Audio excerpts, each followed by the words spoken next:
Hello student, good morning. Standard है 4th, subject है हिंदी। उसमें पार्ट है 6, मोची की वफादारी। स्टूडेंट, ये जो पार्ट है ना मोची की वफादारी वाला, वो मैंने आपको आधा समझा दिया था, आधा पढ़ा दिया था। अब उसके आगे का है वो मैं आपको इस वीडियो में पढ़ाऊंगी। लेकिन उसके पहले मैं आपको बता देती हूँ कि आगे में जो पढ़ा था उस पार्ट में क्या था। ठीक है, तो उसमें था कि एक मोची था और उसकी पत्नी थी। तो मोची एक अच्छा कारीगर था, वो जूते बहुत अच्छे बनाता था। लेकिन उसकी कमाई है ना ज़्यादा नहीं होती थी, इसलिए उसके पास बहुत कम पैसे थे। इसलिए वह एक जोड़ी जूते के लिए ही चमड़ा लाता था। एक दिन मोची है ना अपनी दुकान की सफाई कर रहा था। सफाई करते करते ना उसे शाम हो जाती है। शाम में क्या होता है, अंधेरा होता है। तो अंधेरे में वो अपना काम नहीं कर सकता। उसके लिए वो क्या करता है, सिर्फ जूते का जो चमड़ा होता है ना उसे काट कर रख देता है। और वो सोचता है कि मैं अगले दिन आके इसे जूता बना दूंगा। ठीक है, तो अगले दिन आता है और उसने देखा कि जो उसने चमड़ा काट कर रखा था ना उसका तो जूता बना हुआ तैयार था। तो वो जूता देखकर एकदम हैरान हो जाता है और फिर वो अपनी पत्नी को दिखाता है और कहता है कि मैंने तो सिर्फ जूते बनाने का जो चमड़ा होता है ना वही काट के रखा था।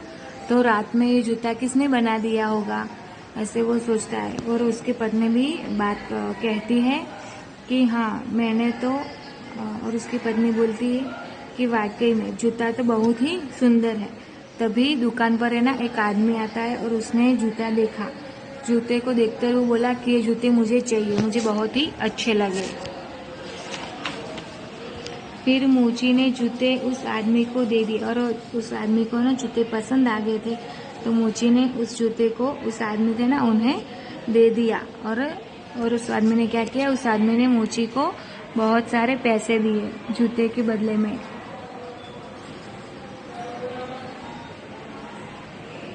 और फिर उसने दूसरे दिन क्या किया, उस दिन उसके पास पैसे ज़्यादा थे तो उसने जूते बनाने के लिए 2 जोड़ी चमड़ा लेके आया। तो उसने चमड़ा काट कर रखा, रात को चमड़ा काट कर रख दिया और फिर वो घर चला गया। तो फिर से वो दूसरे दिन आया तो उसने देखा कि फिर से जूते बनकर तैयार हो गए। और वो मोची फिर से हैरान हो गया और वो सोचने लगा कि मैं तो सिर्फ चमड़ा काट कर रखता हूँ, तो ये रोज रोज जूते कौन बना देता है। आज फिर से ना जूते बने पड़े थे। तो वो सोचने लगा कौन बना जाता है इन्हें। और स्टूडेंट, मैंने आपको इधर तक पढ़ाया था। अब इसका जो आगे की स्टोरी है ना वो मैं आज आपको पढ़ाऊंगी और समझाऊंगी। ठीक है, तो उसका आगे का है। इस दिन भी उनकी दुकान पर एक आदमी आया। उसने जूते देखा और वह बोला, ये जूते बहुत मजबूत दिख रहे हैं, ये जूते मुझे दे दो। और उस दिन फिर से ना एक आदमी आया और उसने कहा कि उसने जूते को देखा तो वो बोला कि ये जूते बहुत मजबूत है, ये जूते मुझे दे दो। मोची ने दोनों जोड़ी जूते उसे दे दिए। और मोची ने क्या किया, मोची ने जो दोनों जोड़ी जूते बने पड़े थे ना उसे दे दिया उस आदमी को। उस आदमी ने भी मोची को बहुत से पैसे दिए और वो आदमी था ना उसने भी मोची को बहुत सारे पैसे दे दिए। अब मोची पहले से अधिक चमड़ा लाने लगा।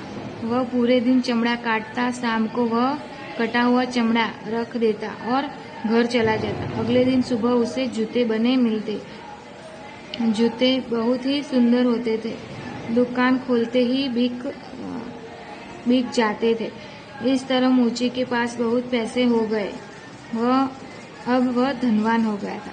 और क्या हुआ, मोची है ना अब उसके 2 जोड़ी जूते बिक गए। ठीक है, तो उसके पास है ना बहुत सारे पैसे आ गए थे। तो उसने क्या किया, बहुत सारे चमड़े ला दिए और वो चमड़े लाकर काट कर रख देता था। रात को शाम को रख देता था तो सुबह ना उसके जूते बने तैयार हो जाते थे। और वो जूते बने तैयार होते हैं तो उस रोज वो जूते बिक भी जाते थे और उसी तरह से वो धनवान भी हो गया। एक दिन मोची ने अपनी पत्नी से कहा, आज रात को हम खिड़की से देखेंगे कि ये जूते कौन बना जाता है। और एक दिन मोची ने सोचा कि चलो, उसकी पत्नी को बोला कि आज रात को ना हम ऐसे रोज चमड़ा काट के रख देते हैं और कोई ना कोई आके जूते बना जाता है, तो हम क्या करेंगे, हम खिड़की खुली रखेंगे ताकि हमें पता चले कि जूते कौन बना जाता है। मूची ने चमड़ा काटा और घर आ गया। और मूची ने क्या किया, चमड़ा काटा और फिर घर आ गया।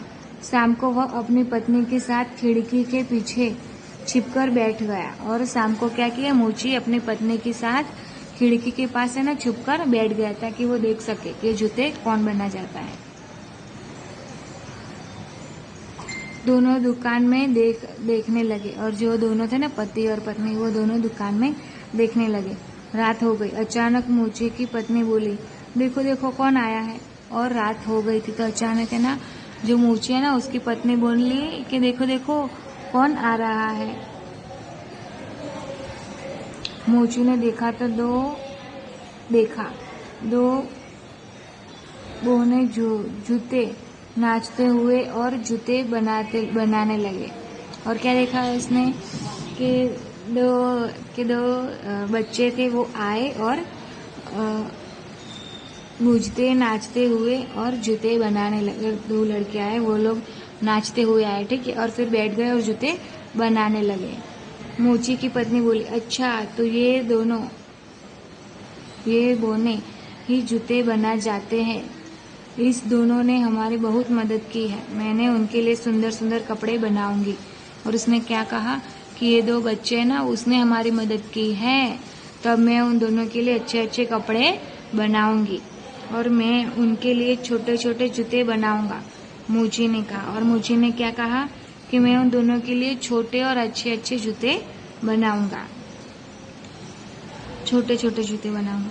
मूची और उसकी पत्नी ने दोनों के लिए जूते और कपड़े बनाए। और वो जो मूची और उसकी पत्नी थी ना, उन्होंने उन दोनों बच्चों के लिए अच्छे अच्छे कपड़े और जूते बनाए।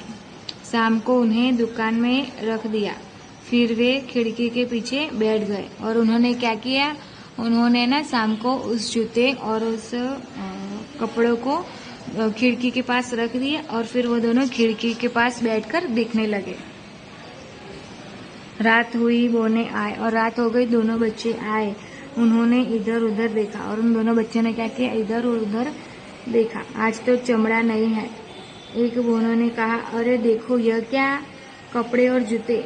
दूसरे बोनों ने खुशी से कहा, कपड़े और जूते पहनकर वे बहुत खुश हुए और वहां से उछलते कूदते चले गए। और उन दोनों बच्चों ने ना उस जूते और कपड़ों को देखा और उन दोनों कपड़े और जूते पहन लिए और फिर नाचते कूदते उछलते कूदते वहां से चले गए। तो स्टूडेंट, इस कहानी से हमें क्या सीख मिलती है? इस कहानी से हमें संदेश मिलता है, जो हमारी सहायता करते हैं हमें उनकी प्रति कृतज्ञ होना चाहिए। यानी कि जो हमारी सहायता करते हैं ना, हमें उसे को भी सहायता करनी चाहिए और उसे भी खुश करना चाहिए। ठीक है स्टूडेंट, ये थी हमारे पाठ की स्टोरी। अब इसका जो नेक्स्ट है ना, शब्द के अर्थ और अभ्यास एक्सरसाइज, वो मैं आपको नेक्स्ट वीडियो में करवाऊंगी। ठीक है, थैंक यू स्टूडेंट।